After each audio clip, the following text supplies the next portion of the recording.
The labor market is extremely tight, and inflation is much too high.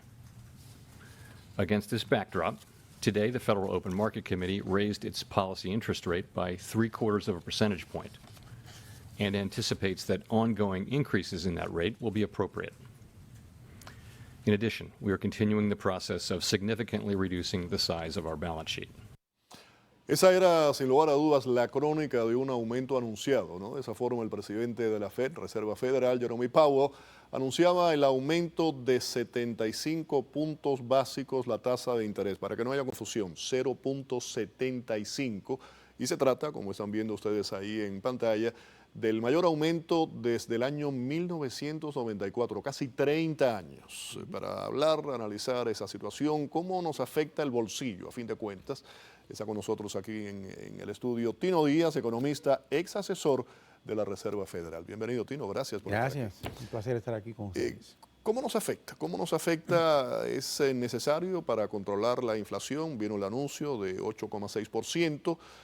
¿Cuál es la correlación entre subir las tasas de interés y la inflación y el bolsillo? ¿Cómo se afecta? Lo que representa esto es que la cantidad de dinero que se presta los bancos unos a otros todas las noches, que es a corto plazo, las reservas que tienen que tener ellos, entre ellos mismos se prestan dinero. Entonces la tasa que quiere, la meta que quiere el Banco de las Reservas es que sea 0.075% más alto de lo que está hoy en día. Ese es el costo de la reserva de los bancos. Es como decir, es la materia prima. Si esa es la materia prima, hay costos operacionales, una serie de otras cosas que necesitan ellos agregar a eso para poder hacer los préstamos que se van al detalle. Tarjetas de crédito, préstamos automovilísticos, préstamos de casas. Entonces, cuando tú subes esa base, tiene repercusiones en todas las otras cosas que prestan ellos, al pueblo y a la industria. Ese es el efecto. ¿Y la Fed está haciendo lo correcto? ¿Se ha manejado esto correctamente? Hay quienes dicen, algunos analistas dicen que se hizo muy tarde. ¿Usted qué piensa? En este momento estamos viendo el Banco de la Reserva tratando de estar al frente, es decir, para frenar la inflación, porque pensaban que habían tomado muy pocos pasos, o pasos no es decir, muy poco para poder frenarla. En este momento se han movido más rápidamente. ¿Por qué? Vino la noticia del viernes pasado que estábamos a 8.6% de inflación en comparación con el año pasado, y entonces se esperaba hacer medio punto, pero cuando salió esa noticia el viernes, que salió bien tarde y lo cogió al banco de sorpresa, ellos esperaban subir la tasa medio punto, 0.5%. Que es lo que se había dicho en un principio, que pero iba a haber la cosa es 6 o 7 durante el año de aproximadamente esa cantidad. De medio punto. Y posiblemente tener al final del año ese rango en que se prestan los bancos a 2.8%, pero ahora el estimado es a 3.375, más alto. Es decir, ya saben, hoy hay que moverse más rápido, porque hay que frenar esto. Es decir, estabilizar los precios es lo más importante en este momento.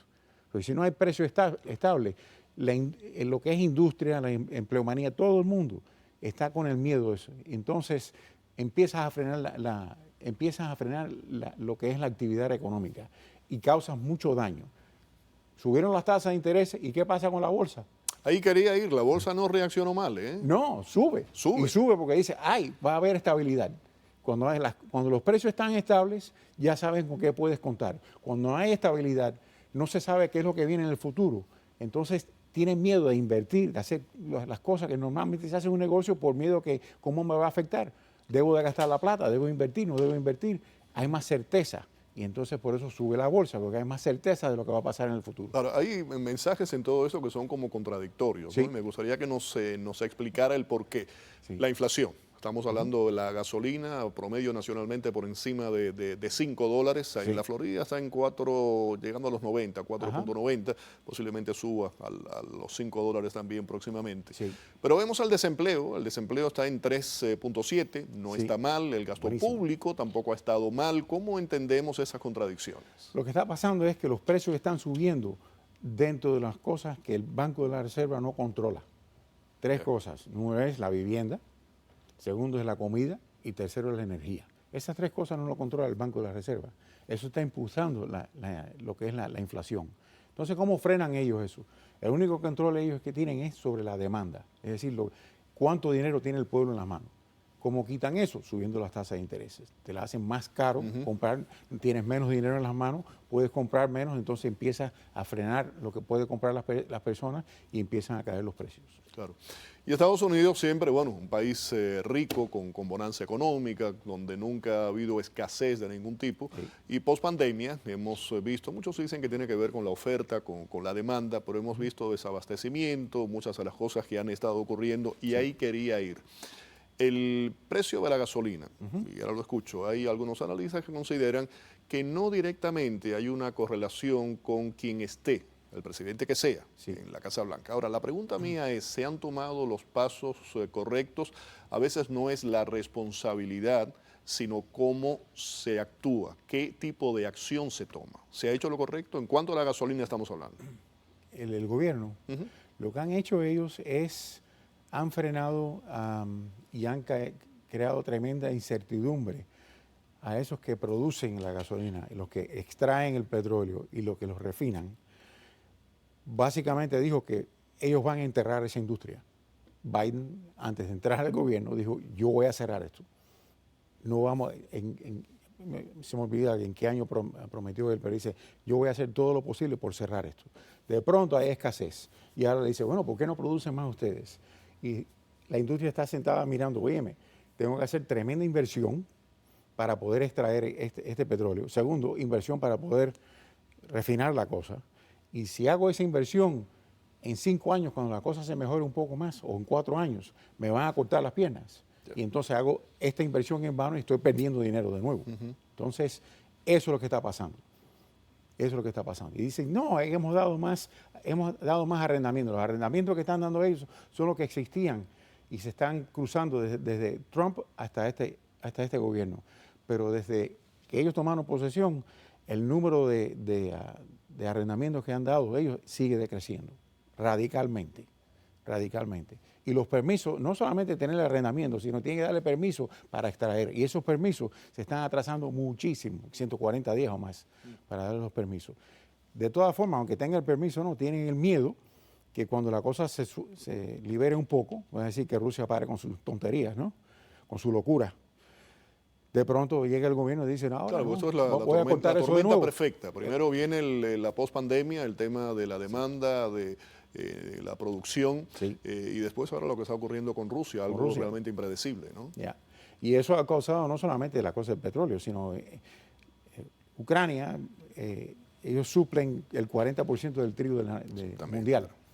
Y eso ha parado. En Rusia, en cuanto a la Unión Europea, Europa con el gas natural también, que es otro fenómeno, y una gran dependencia, sobre todo en el caso de Alemania. Sí, pero el gas natural no es tanto es un porcentaje más chico.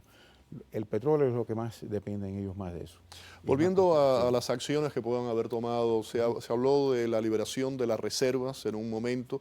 También se habló de dar un tipo de gasolina con más etanol. ¿Cree que eso es la solución de un 10 a un 15%? No, eso está subiendo el precio de la gasolina porque estás utilizando el maíz que está yéndose a producir petróleo y entonces está saliendo más caro darle comida a las vacas y entonces la carne está saliendo mucho más cara debido a eso. Con la gasolina repercute, el transporte, todo está de una forma u otra. Está sacando de aquí, pero estás encareciendo.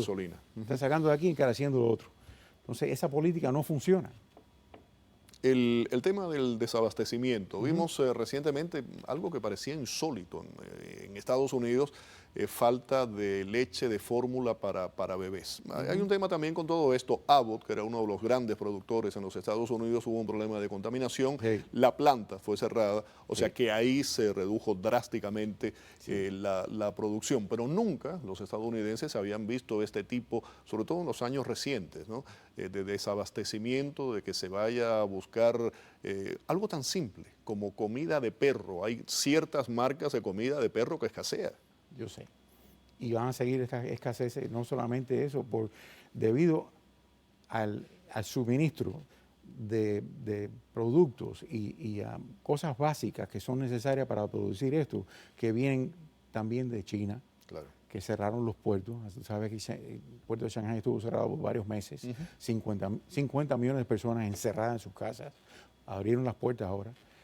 Todo eso todavía se ha trabado. tenemos todavía un sinfín de barcos en Los Ángeles que tienen que desembarcar. Hay dificultad en tratar de sacar lo que está en los barcos, meterlos en los camiones, lo cual el combustible ha subido por la estratosfera, sale mucho más caro. Los trenes también corren ese combustible, los barcos operan ese combustible, todo eso se ha encarecido, además de que hay escasez de personas que trabajen en eso. Tino, regresando originalmente a lo que hablábamos del anuncio de hoy, 0,75 sube, ese fue el tercer aumento en lo que va de año, ¿no? Sí. Y se espera que haya por lo menos 3 o 4 más. No te voy a decir el número, pero la meta es... En un principio se dijo que iba a haber 7 durante el año. Claro, sí. Al ser ahora proporcionalmente mayor, a lo mejor se disminuye la cantidad. Esa es la cosa. Y depende de cómo esté respondiendo la economía. Como habíamos visto, dijeron que iban a subirlo medio punto, pero ahora es 0,75. Y se había hablado... Eso fue un día después de que saliera el 8,6% que no se esperaba. Y se había hablado que era posible que eso era 1%. Claro. ¿Okay? Así que cambia la política viendo la actividad que está pasando. La meta número 1 del Banco de la Reserva es estabilizar los precios. Y entonces, segunda meta es cómo mantienen el empleo alto.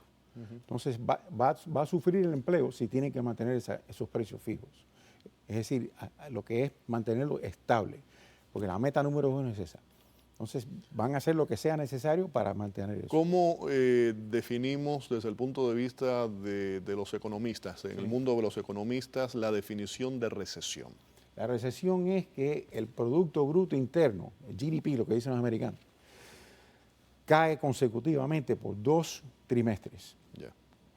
No el nómina. Cae durante 6 meses y ahí se consigue. Eso se declara como una recesión oficial. Se cayó el primer trimestre y esperamos que este segundo trimestre también caiga. Sí, dicen que ahí, estaba leyendo varios informes que están hablando de la posibilidad, la probabilidad, hay como un 50% de que entremos en una recesión. Ahora, hay diversos tipos de recesión. ¿Qué significa eso? Vamos a decirlo como dijéramos en la calle. Cuando su vecino pierde su trabajo, es una recesión. Cuando tú pierdes tu trabajo, es una depresión. Ya. Y así es como lo siente el pueblo. Es decir, ¿quién está perdiendo trabajo? Porque la recesión viene con la pérdida de trabajo, pérdida de empleo. Eso es una grave marca de eso. ¿Cómo ve el panorama? ¿Es optimista, pesimista? ¿Qué le recomendaría a los televidentes? Pesimista no, mira, toda economía tiene altas y bajas. Ahora estamos entrando en una baja. Y esto es parte del ciclo. El éxito de este sistema es que hay fracaso. Y permite que se limpie lo que no funciona. Y entonces renueva la cosa y hay crecimiento nuevo. Después que pasemos de esto, lo que viene es una expansión fantástica. Del año 24 al 37 viene la generación nueva de los muchachos de 30 la teoría de Elon Musk, lo que usted está y eso diciendo. no es ideología, sino es lo que viene. La economía está basada en cuánta gente está en la población. Entonces tenemos una juventud enorme que viene comenzando el 2024. Estos ciclos pasan y son necesarios. Lo hemos tratado de evitar mucho. Y cuando tú lo tratas de evitar mucho, lo que causa es un globo enorme que cuando se estalla, causa mucho daño. Otra pregunta más, y ahora sí terminamos. La secretaria del Tesoro, la señora Yellen, una mujer capacitada, sin lugar a dudas, ¿cómo se ha podido equivocar tanto? Porque en parte es política. Yeah.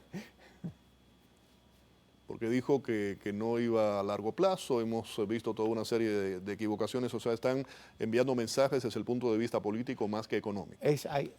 Ahí ves política y a la misma vez no leyeron bien las cosas. Yeah. Pero hay política también ahí. Y ese es el problema con eso. Un placer tenerlo aquí en el programa. Muchísimas gracias. gracias. El placer es todo mío y gracias por tenerme acá. Cómo no. Tino Díaz, economista, ex asesor de la Reserva Federal.